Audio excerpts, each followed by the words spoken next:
terrifying assault, the scene opens with Richard Jones, a seasoned BBC cameraman for Spy in the Wild, on a quest to locate a pack of elusive wild dogs. After extensive scouting, the crew finally encounters the pack in an intense moment at the Asian Viola Park. A male leopard. Coming this way.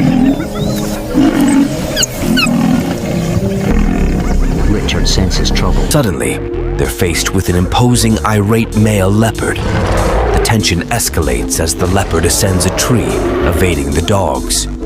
Just when safety seems assured, the leopard fixates on the crew, triggering a startling reaction. It happened. The camera tumbles in fear. Yet, thanks to Richard's expertise and swift action, the team narrowly escapes unscathed.